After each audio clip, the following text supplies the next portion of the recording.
Hello students, हम maths के अंदर पढ़ रहे हैं एक्सरसाइज नंबर 3.3। लास्ट वीडियो में हमने एक्सरसाइज 3.3 का क्वेश्चन नंबर 3 के अंदर 2 क्वेश्चन हमने देखे। आज हम थर्ड क्वेश्चन देखेंगे। सब अपनी टेक्स्ट बुक में वो क्वेश्चन देख सकते हैं। The coach of cricket team buys 7 bats and 6 balls for rupees 3,800. Later, she buys 3 bat and 5 balls for rupees 1,750 rupees. Then find the cost of each bat and each ball. यहाँ पे हमें दिया है कि cricket team का coach 7 bat और 6 ball 3,800 rupees में by करता है। फिर उसके बाद वो फिर से 3 बैट्स और 5 बॉल्स 1,750 रुपीज़ में बाई करता है। तो हमें यहाँ पे फाइंड करना है the cost of each bat and each ball. तो ईच बॉल और ईच बैट की कॉस्ट क्या होगी वो हमें फाइंड करना है। तो यहाँ पे हमें जो सिचुएशन दी हुई है उसमें से हमें बैट और बॉल की कॉस्ट फाइंड करने के लिए हमारे पास इक्वेशंस होना ज़रूरी है। तो फर्स्ट ऑफ ऑल हम इक्वेशन बनाएंगे। उसके लिए सबसे पहले हमें यहाँ पे लेट करना पड़ेगा। तो हम लेट कर लेते हैं कि let the cost of each bat is rupees X and the cost of each ball is rupees Y। कि ईच बैट की जो कॉस्ट है वो X रुपीज़ है और ईच बॉल की जो कॉस्ट है वो Y रुपीज़ है। तो अब हमें जो डेटा गिवन है उसके हिसाब से हम इक्वेशंस बना सकते हैं। फ्रॉम द गिवन डेटा, हमें डेटा में गिवन है 7 बैट्स और 6 बॉल 3,800 रुपीज़ में बाई किए हैं। तो ईच बैट की कीमत अगर X रुपीज़ है तो 7 बैट की कॉस्ट होगी 7X rupees plus each ball की कॉस्ट अगर Y रुपीज़ है तो 6 बॉल की प्राइस होगी 6Y रुपीज़। और ये दोनों का टोटल है वो हमें मिलता है 3,800 रुपीज़। तो हम इसे इस प्रकार लिखेंगे। उसी प्रकार वो 3 बैट यानी कि उसकी कॉस्ट होगी 3X और 5 बॉल मतलब कि उनकी कॉस्ट होगी 5Y। ये दोनों का मिला के टोटल कॉस्ट होता है 1,750 रुपीज़। तो यहाँ पे हमें जो डेटा गिवन है उसके हिसाब से हमें 2 इक्वेशंस ऐसे मिलेंगे जिसे हम नंबर दे देंगे इक्वेशन नंबर 1, इक्वेशन नंबर 2। अब दोनों इक्वेशन में से जो इक्वेशन आपको ज़्यादा इजी लगे उसे हम x के वैल्यू के फॉर्म में कन्वर्ट करेंगे। तो फ्रॉम द इक्वेशन 2, इक्वेशन 2 को हम x के वैल्यू के फॉर्म में लिखें तो ऐसे लिखेंगे 3x is equal to 1750 minus 5y। So x is equal to 1750 minus 5y upon 3। इसे हम कहेंगे इक्वेशन नंबर 3। ठीक है। अब इक्वेशन 3 के अंदर जो हमें x की वैल्यू मिली उसे हम पुट करेंगे इक्वेशन नंबर 1 के अंदर। Put the value of x in equation 1। तो 1 के अंदर हम पुट करेंगे तो यहाँ पे 1 के अंदर है 7, x की जगह पे 1750 minus 5y upon 3 plus 6y is equal to 3800। ठीक है, अब 3 और 7 यहाँ पे कुछ भी कैंसिल आउट नहीं हो रहा है, तो 7 ब्रैकेट के अंदर मल्टीप्लाई होगा, और ये जो 3 है वो जिसके डिनोमिनेटर में है, 3 जिसके भी डिनोमिनेटर में है उसको छोड़ के बाकी जो हमारे पास यहाँ पे पेयर है, या यहाँ पे हमारे पास जो नंबर्स है 6y और इधर 3800, इसके साथ ये 3 मल्टीप्लाई होगा। तो पहले 7 यहाँ ब्रैकेट के अंदर मल्टीप्लाई होगा, तो ये हमें मिलेगा 7 इंटू 1750, ये हो जाएगा 12250 माइनस 7 इंटू 5 35y प्लस ये 3 है वो यहाँ 6 के साथ मल्टीप्लाई होगा, तो 6 3 ज़ा 18y इज़ इक्वल टू ये जो 3 है वो 3800 के साथ भी मल्टीप्लाई होगा, तो वो हो जाएगा 11,400। ठीक है, तो ये जो हमारे डिनोमिनेटर में 3 था वो अब यहाँ से निकल के कहाँ चला जाएगा, तो कि ऊपर वैल्यू, ऊपर जो हमारे पास न्यूमिनेटर में जो वैल्यूज़ है उसके साथ वो मल्टीप्लाई हो जाएगा और डिनोमिनेटर में से वो निकल जाएगा। अब 12,250 माइनस 35y प्लस 18y, दोनों में से हम माइनस करेंगे तो बचेगा minus 17y is equal to 11400। So minus 17y is equal to 11400 minus 12,250।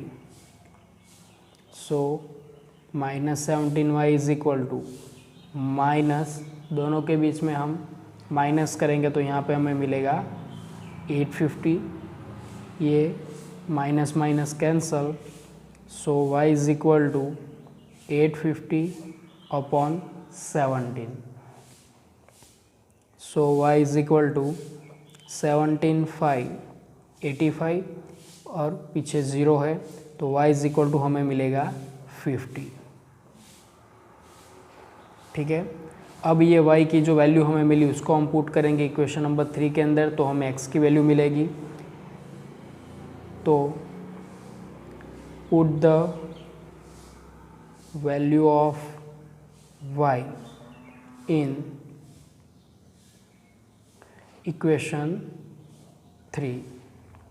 सो हम यहाँ पे लिखेंगे x is equal to 1750 minus 5 into 50 divide by 3, तो 1750 minus 5525 upon 3 is equal to 1750 में से 250 जाएगा तो 1500 अपॉन 3।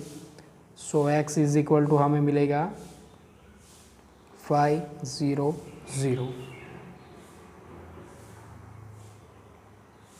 ठीक है, तो यहाँ पे हमें y की वैल्यू मिल रही है 50, x की वैल्यू मिल रही है 500, और हमने क्या लेट किया हुआ है, x जो है वो बैट की प्राइस है, y जो है वो बॉल की प्राइस है, और वहाँ पे हमें यही फाइंड भी करना है। सो हम लिखेंगे thus the cost of each bet is ₹500 and the cost of each ball is ₹50। ठीक है, तो यहाँ पे बैट की जो प्राइस हो कॉस्ट होगी वो 500 रुपीज़ है, और बॉल की जो कॉस्ट है वो 50 रुपीज़ है, हमें ऐसे मिल जाएगी। अब देखते हैं क्वेश्चन नंबर 4। तो क्वेश्चन 4 के अंदर हमें गिवन है the taxi charges in the city consist of the fix charge together with the charge for the distance covered. For a distance of 10 km, the charge paid is ₹105, and for a journey of 15 km, the charge page is ₹155. What are the fixed charge and the charge per kilometer, वो हमें find करना है. How much does a person have to pay for travelling a distance of 25 kilometre. 25 kilometre की अगर journey करेगा taxi के अंदर तो कितनी चार्ज उसको पे करना पड़ेगा, वो भी हमें फाइंड करना है. तो यहाँ पे हमें क्वेश्चन के अंदर दिया गया है कि किसी भी टैक्सी के अंदर अगर आप, यहाँ पे जो बात की हुई है क्वेश्चन में, उस टैक्सी के अंदर आप अगर जर्नी करते हो तो उसके अंदर आपके पास दो प्रकार के 2 टाइप्स के चार्जेस है. एक है आपके पास फिक्स चार्ज, सेकंड है आपके पास आप कितना डिस्टेंस जर्नी करते हो, मतलब कितना किलोमीटर आप उस टैक्सी में ट्रैवल करते हो, उसके हिसाब से आपको चार्ज. ये दोनों का टोटल मिला के जो चार्ज होगा वो चार्ज आपको पे करना पड़ेगा. ऐसा इस क्वेश्चन के अंदर हमें कहा गया है. ठीक है, यहाँ पे कहा गया है ना कि the taxi charge in the city consist of a fix charge together with the charge for the distance cover. तो जो फिक्स चार्ज है वो प्लस जितना डिस्टेंस कवर किया उसका जो चार्ज होगा वो दोनों का टोटल करके जितना चार्ज बनेगा वो आपको आपके चार्जेस के लिए आपको उसको पे करना पड़ेगा. तो यहाँ पे हमें फाइंड करना है कि वो जो फिक्स चार्ज है वो कितना है और दूसरा पर किलोमीटर कितना चार्ज है वो भी हमें फाइंड करना पड़ेगा. तो अगर जो चीज़ हमें फाइंड करनी है वो पहले से नहीं दी हुई है तो उसे हम क्या करेंगे, लेट कर लेंगे. तो हम लेट करेंगे, first of all let the fix charge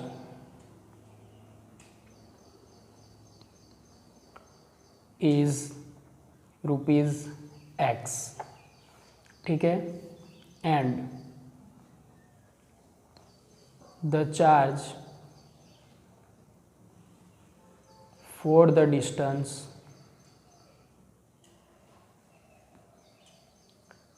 covered is ₹Y. ठीक है, ये होगा हमारा पर किलोमीटर. ठीक है, तो यहाँ पे हमारे पास 2 टाइप्स के चार्जेस की बात की हुई है. एक है फिक्स चार्ज, आप किसी भी टैक्सी के अंदर ट्रैवल करोगे तो फिक्स अमाउंट है जितना आपको कंपलसरी देना ही होगा. सेकंड चार्ज है आप जितना डिस्टेंस उस टैक्सी के अंदर ट्रैवल करोगे उस डिस्टेंस के हिसाब से आपको चार्ज देना पड़ेगा. तो यहाँ पे डिस्टेंस के हिसाब से जब भी आपको चार्ज देना होगा तो आपको पास ये पता होना चाहिए कि पर किलोमीटर चार्ज कितना है, तब जाके आप टोटल जितना किलोमीटर डिस्टेंस कवर करोगे उसके हिसाब से चार्ज दोगे. तो इसलिए हमें फाइंड करना पड़ेगा पर किलोमीटर कितना चार्ज है और फिक्स चार्ज कितना है. तो अब हमें जो डेटा गिवन है उसके हिसाब से अगर हम यहाँ पे इक्वेशंस की पेयर बनाएंगे तो फ्रॉम द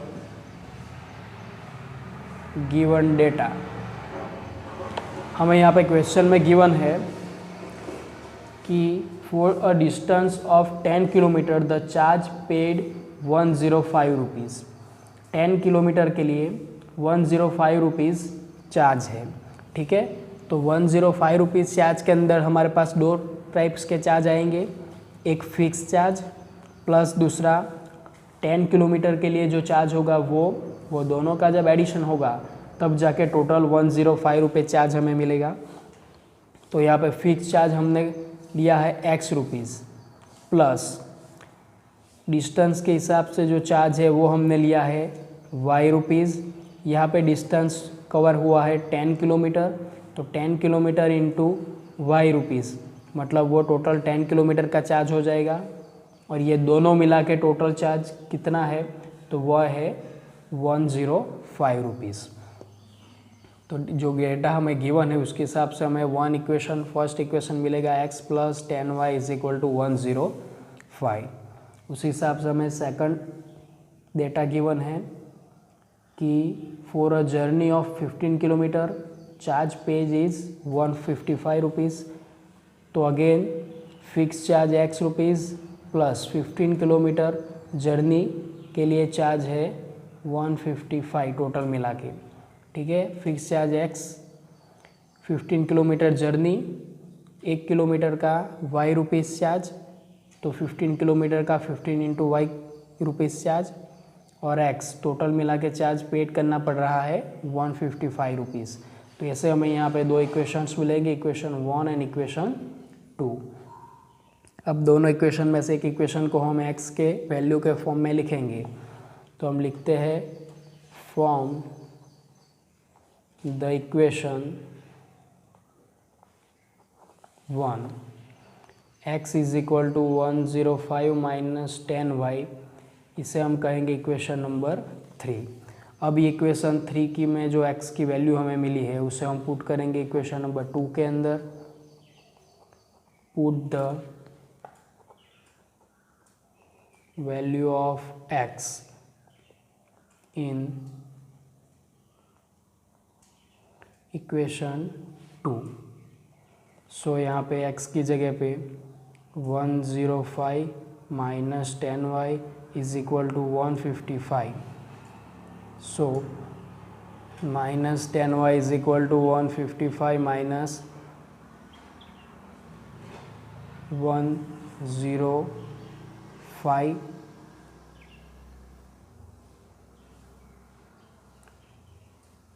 अब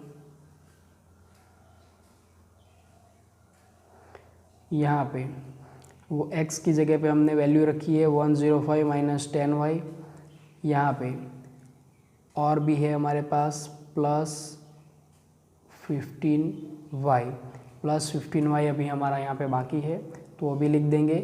तो 155 माइनस 105 यहाँ पे आ जाएगा minus 10y plus 15y is equal to 155 minus 105।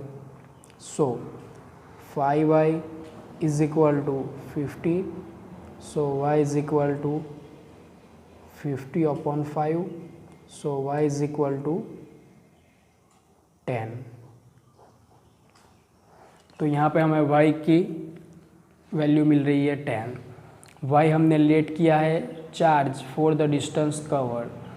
तो इसका मतलब ये है कि 1 किलोमीटर अगर आप ट्रैवल करते हो तो उसका कितना रुपीज़ चार्ज है, y मतलब कि 10 रुपीज़ चार्ज है। टैक्सी के अंदर आप 1 किलोमीटर ट्रैवल करोगे तो उसका चार्ज 10 रुपीज़ है। अब फाइंड करते हैं फिक्स चार्ज। तो इसके लिए put the value of y in equation 3।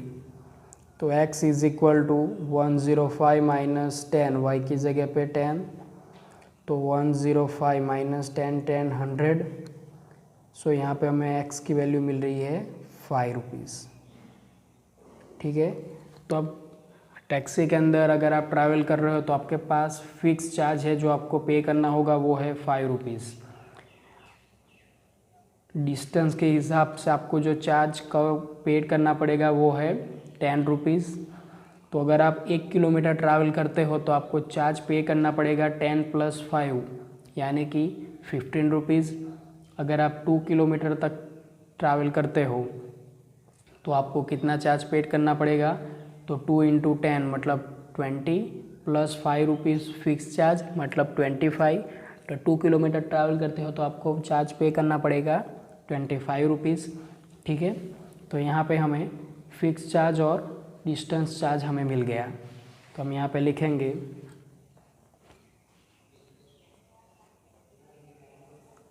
thus the fixed charge is ₹5 and the charge for the distance covered is ₹10, ठीक है, पर किलोमीटर।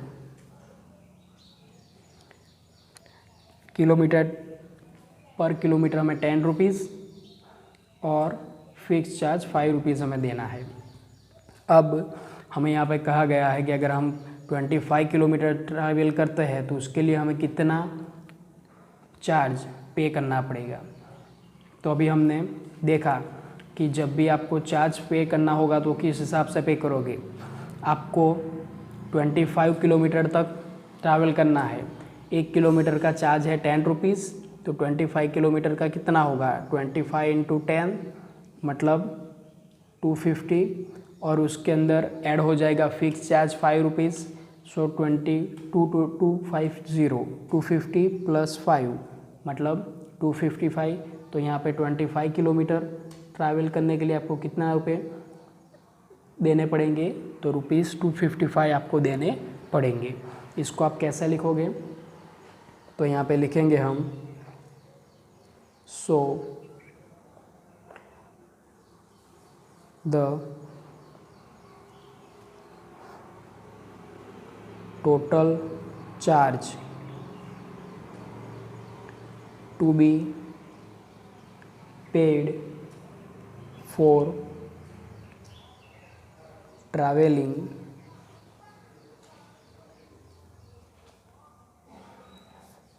(25 किलोमीटर) इज़, यहाँ पे फिक्स चार्ज है हमारा 5 रुपीज़ प्लस 10 रुपीज़ चार्ज है पर किलोमीटर। यहाँ पे हमने टोटल किलोमीटर ट्रैवल करना है 25, सो टोटल मिला के 5 plus 250 is equal to 255 rupees. तो यहाँ पे हमें 255 रुपीज़ चार्ज पेड करना पड़ेगा। ठीक है, नेक्स्ट क्वेश्चन देखते हैं, क्वेश्चन नंबर 5। क्वेश्चन नंबर 5 के अंदर हमें गिवन है the friction becomes 9/11 if 2 is added to the both numerator and the denominator. If 3 is added to the both numerator and denominator, it becomes 5/6. तो find the fraction। यहाँ पे हमें fraction की बात की है और कहा गया है कि अगर किसी फ्रैक्शन के न्यूमिनेटर में 2 ऐड करेंगे और उस फ्रैक्शन के डिनोमिनेटर में भी 2 ऐड करेंगे तो जो हमें वैल्यू मिलेगी वो 9/11 है। जो फ्रैक्शन मिलेगा वो 9/11 है।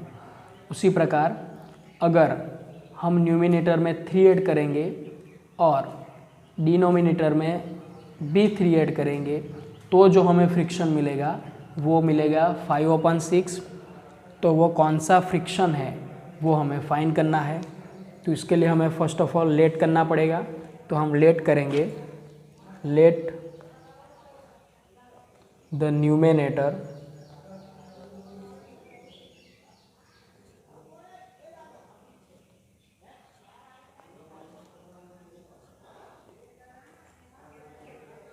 of the fraction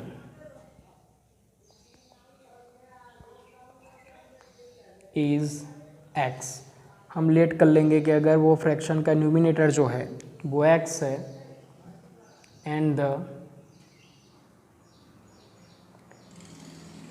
denominator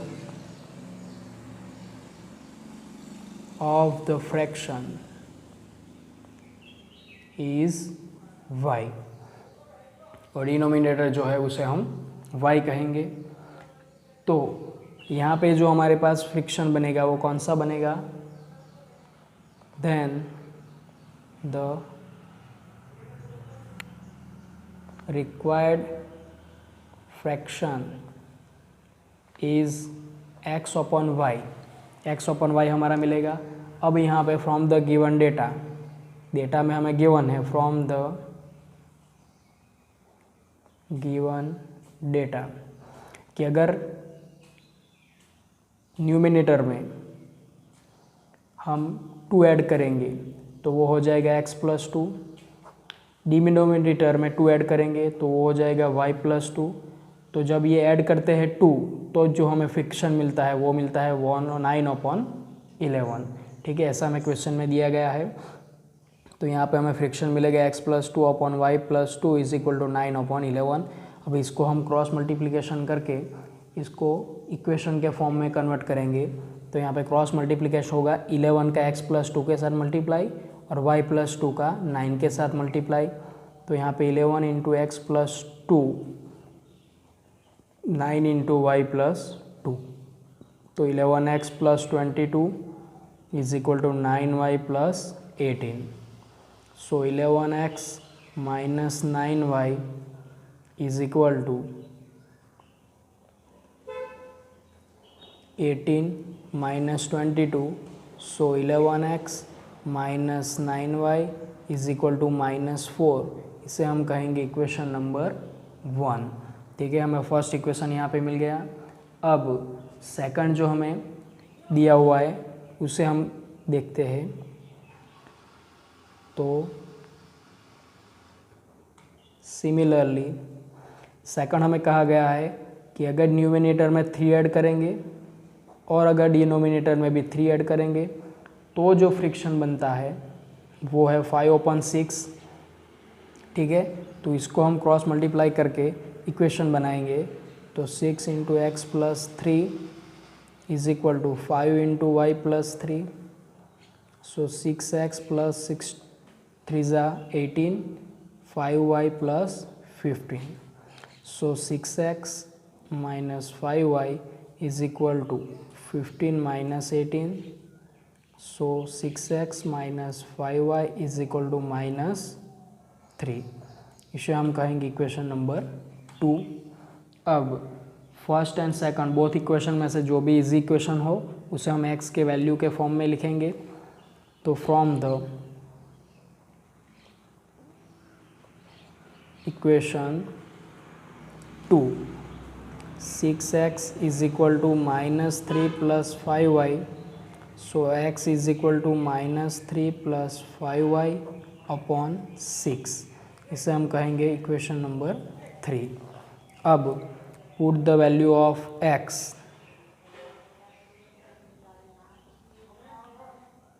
in equation 1। तो 1 के अंदर 11, x की जगह पे -3 + 5y upon 6 -9y is equal to -4। 6 और 11 कैंसल आउट नहीं हो रहा है, तो 11 को अंदर मल्टीप्लाई करेंगे, 6 को -9y और 6 को 4 के साथ मल्टीप्लाई करेंगे। तो 11 into 3 -33 plus 11 into 5 55y minus 9 into 6 9 6 होगा 54 is equal to 9 into 4 -24 4 into 6 -24। तो यहाँ पे +55 -54 -33, तो ये हो जाएगा -4 3 = 7, 5 3 = 5 + 3 8 is equal to -24। So 55y is equal to -24 + 87। So y is equal to 55y is equal to 87 में से 24 जाएगा तो क्या बचेगा, तो 87 में से 4 जाएगा, 7 में से 4 जाएगा तो 3, 8 में से 2 जाएगा तो 6। तो यहाँ पे हमें मिलेगा 55y और यहाँ पे 54y था। तो फ्रेंड्स यहाँ पे एक मिस्टेक है, तो हम फिर से देख लेते हैं।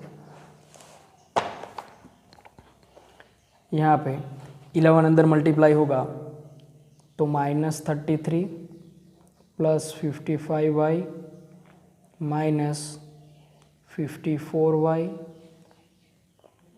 Is equal to -24। So plus 55 minus 54, तो y is equal to minus 24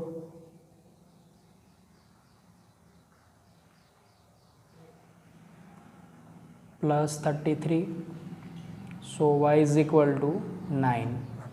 y की वैल्यू मिलेगी हमें 9। अब put the value of y, value of y in equation number 3, तो हमें x की वैल्यू मिलेगी x is equal to -3 plus 5, y की जगह पे 9 अपॉन 6, तो -3 प्लस 9 5 ज़ा 45 upon 6, so 42 upon 6, so x is equal to 7। ठीक है, तो x हमें मिलेगा 7, y मिलेगा 9। दस हम लिखेंगे, हमें जो यहाँ पे फ्रिक्शन फाइंड करने को कहा है, the required fraction is 7 upon 9। तो हमें जो रिक्वायर्ड है फ्रैक्शन की वो हमें कौन सा मिलेगा, 7 अपॉन 9 हमें मिलेगा। ठीक है, तो ऐसे यहाँ पे क्वेश्चन नंबर 5 के अंदर हमें दिया हुआ है कि हमारे पास कोई एक फ्रैक्शन है, जिस फ्रैक्शन के न्यूमिनेटर में हम 2 ऐड करेंगे और उसी फ्रैक्शन के डिनोमिनेटर में अगर 2 ऐड करेंगे तो हमें जो फ्रैक्शन मिलेगा वो है 9 अपॉन 11। ठीक है, तो उसको उस गिवन डेटा को यूज़ करके हमने एक इक्वेशन बनाया। उसी प्रकार हमें दूसरा डेटा गिवन था कि अगर किसी फ्रैक्शन के न्यूमिनेटर में 3 ऐड करेंगे और डिनोमिनेटर में 3 ऐड करेंगे तो जो हमें फ्रैक्शन मिलेगा वो 5 अपॉन 6 मिलेगा। तो उस डेटा जो गिवन था उसके अंदर से हमने दूसरा इक्वेशन बनाया। दोनों इक्वेशन के अंदर सब्स्टिट्यूशन मेथड का यूज़ किया, तो हमने x और y की वैल्यू फाइंड की, और x और y वो हमने यहाँ पे फ्रैक्शन लेट किया हुआ है, तो उसको मदद से हमने फाइंड किया the required fraction is 7 upon 9। तो इस प्रकार हमें यहाँ पे रिक्वायर्ड फ्रैक्शन हमें मिलेगा। अब इसके अंदर जो 6 क्वेश्चन है वो क्वेश्चन ऑलरेडी हमने एक एग्जाम्पल देखा है आगे, बिल्कुल उसके प्रकार का ही है। तो लास्ट जो एग्जाम्पल है, एग्जाम्पल नंबर 6, वो आपको होमवर्क में खुद से करना है। ठीक है फ्रेंड्स, थैंक यू।